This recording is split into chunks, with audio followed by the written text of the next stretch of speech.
So hello viewers. सो आज हम फिर से एक फीडबैक इंटरव्यू लेकर आए हैं। हमारे साथ हैं विपुल सर। तो विपुल ने क्लियर किया है क्विक बुक्स का प्रैक्टिकल ट्रेनिंग कोर्स और ही has been working as an accountant और अभी उनका मैन्युफैक्चरिंग कंसर्न्स में वो प्लेस्ड हैं। तो विपुल, मेरा सबसे पहले कॉन्ग्रेचुलेशंस वाला मैसेज आपको रहेगा। Congratulations by getting a certificate in QuickBooks pro advisor and how you feeling at this point of time. पहला क्वेश्चन तो यही होना चाहिए। Thank you ma'am. बहुत ही एक मोटिवेट मैं फील कर रहा हूँ क्योंकि एकेपीएस के सलूजा सर, जासमीन मैम और आपकी होल टीम को मैं पहले थैंक यू करना चाहूँगा कि मैंने जो एक क्विक बुक का जो मैंने सर्टिफिकेशन लिया हुआ है उससे मुझे बहुत ही बेनिफिट होने वाला है। मुझे नो डाउट बेनिफिट होने वाला ही है। तो पहले तो आपके एकेपीएस की पूरी टीम को मैं कांग्रेचुलेशन करना चाहूँगा कि उनकी वजह से ही मैं ये अचीव कर पा रहा हूँ। ठीक।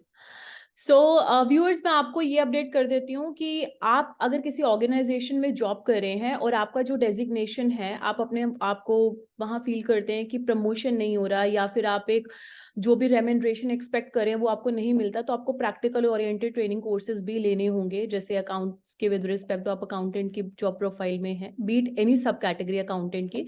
तो अगर आप क्विक बुक्स का ट्रेनिंग कोर्स करते हैं, क्योंकि क्या होता है कि जो बड़ी बड़ी मैन्युफैक्चरिंग कंसर्न्स हैं या कोई भी और कंसर्न है, जैसे कि विपुल का प्लेसमेंट है मैन्युफैक्चरिंग कंसर्न के अंदर, ठीक है, तो कोई भी और ऑर्गेनाइजेशन इवन जो एमएनसीज एंड ऑल है, सो दे वांट कि आप एक प्रैक्टिकल ओरिएंटेड ट्रेनिंग कोर्स में भी एक्सपर्टीज रखते हो। जैसे कि क्विक बुक्स में इन्होंने अभी प्रो एडवाइजर में फर्स्ट अटेम्प्ट में उसको क्लियर किया है। विपुल, मेरा ये क्वेश्चन रहने वाला है कि जैसे आप क्लासेस में भी रेगुलर थे और आपने सॉफ्टवेयर के अंदर सारे क्वेश्चंस जो है आप अटेम्प्ट करके ही आपने वो जो एग्जाम को अटेम्प्ट किया था, तो सॉफ्टवेयर की रेलेवेंस बताइए सबसे पहले, जो हम आपको प्रोवाइड करते हैं, एकेपीएस इंस्टीट्यूट को प्रोवाइड होता है जी। वो एक सॉफ्टवेयर की वजह से आपको एक लर्निंग करने में बहुत ही इजी रहता है। क्यों?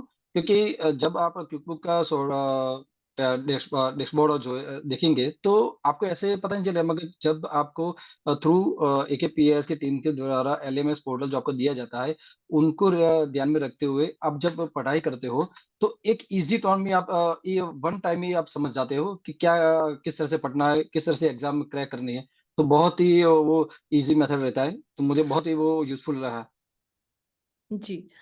सो my next question would be Vipul की, ये एक ऑलवेज हमारा एंडेवर होता है डाउट रेजोल्यूशन सिस्टम का। अगर कि आपको किसी भी पॉइंट ऑफ टाइम पे कुछ डाउट आता है, सो वो हमारा तो जैसे जो टाइम फ्रेमवर्क है वो 24 आवर्स या 48 आवर्स तक है, बट यूजुअली आपको उसके पहले ही रिप्लाई मिल जाता है। तो कितना जरूरी होता है किसी भी, अगर हम चाहे कोई थ्योरेटिकल कोर्स के अलावा कोई प्रैक्टिकल ओरिएंटेड ट्रेनिंग कोर्स जैसे आपने हमारे यहाँ पर करा है, कि आपके डाउट्स जो हैं they are taken care of timely. इसकी क्या रेलेवेंस है जब आप किसी भी कोर्स को स्टार्ट करते हैं, उसकी आपको प्रैक्टिकल ओरिएंटेड पूरी एक जो उस कोर्स की एजुकेशन है वो इम्पार्ट हो रही है, तो डाउट्स जो हैं हमारे यहाँ पर वो आपके टाइमली रिजॉल्व हुए हैं, तो उसके विद रिस्पेक्ट टू व्यूअर्स को कुछ बताइए जी।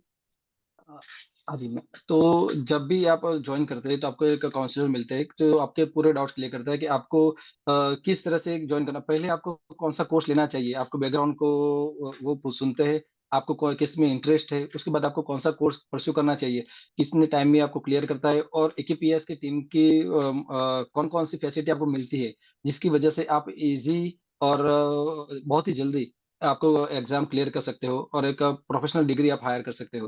तो वो तो एक बहुत बढ़िया चीज़ है, क्योंकि मैं पहले डिसाइड नहीं कर पा रहा था कि मैं कौन सा कोर्स लूँ, किस तरह से लूँ, क्या मैं करूँ अपनी जॉब प्रोफाइल को, अपने करियर को ग्रो करने के लिए। मगर मुझे काउंसलर की तरफ से बहुत ही बढ़िया एक काउंसलिंग हुआ। उसके बाद मैंने ये कोर्स स्टार्ट किया और मैंने बहुत ही आसान तरीके से मैंने अचीव कर लिया वो। जी। तो एकेपीएस इंस्टीट्यूट में हमारा ये ऑलवेज एंडेवर रहता है कि प्रैक्टिकल ट्रेनिंग में भी अगर आपने कोर्स में एनरोलमेंट करवाया तो उसके विद रिस्पेक्ट टू जो टर्मिनोलॉजीज होती हैं, फंडामेंटल लेक्चर्स हैं, तो उसमें आपको पूरा जो है बेस बनाया जाता है। सो कितनी हाँ जी। क्रिटिकल इंपॉर्टेंस अगर मैं बात करूं फंडामेंटल लेक्चर्स की। फंडामेंटल तो बहुत ही नेसेसरी है, क्योंकि कोई भी कोर्स ले लीजिए आप, उसमें अगर आपको एक बेस तैयार होगा। आपको अकाउंटिंग के समझ लो कि अगर मैं बीकॉम से रिलेटेड हूँ तो मुझे अकाउंटिंग का एबीसी नहीं, मुझे वो पता होगा। तो अगर विदाउट बैकग्राउंड से अगर कोई है और वो करना चाहता है तो उसको अगर बैकग्राउंड ही क्लियर नहीं होगा तो आप वो एग्जाम का उसमें बहुत ही दिक्कत आएगी। तो एकेपीएस टीम सबसे पहले फंडामेंटल जो बेसिक कंसेप्ट क्लियर करते हैं वो क्लियर करने के बाद बहुत ही ईज़ी हो जाएगा आपके लिए एग्ज़ाम को क्रैक करने के। तो मुझे तो बहुत ही बढ़िया लगा केकेपीएस के जो फंडामेंटल सेशन होते हैं, तो उसमें आप बहुत ईज़ी और लेमन तरीके से आप समझते हो कि ये एक कोर्स के बारे में। तो मुझे कहना है जो वो फंडामेंटल सेशन कंपल्सरी है, वो चाहिए ही आपको अटेंड करना। जी, तो ये थे हमारे साथ विपुल जी, जिन्होंने अपने प्रेशियस टाइम में से कुछ टाइम निकाला, हमें फीडबैक दिया, और जिनका सक्सेसफुली अभी वो मतलब प्लेस्ड भी है one of the big manufacturing concerns in Ahmedabad, Surat, Gujarat में, right? So thank you so हुँ, much for sharing your feedback with us, and all the very best for your bright future. Thank you so much. Thank you ma'am.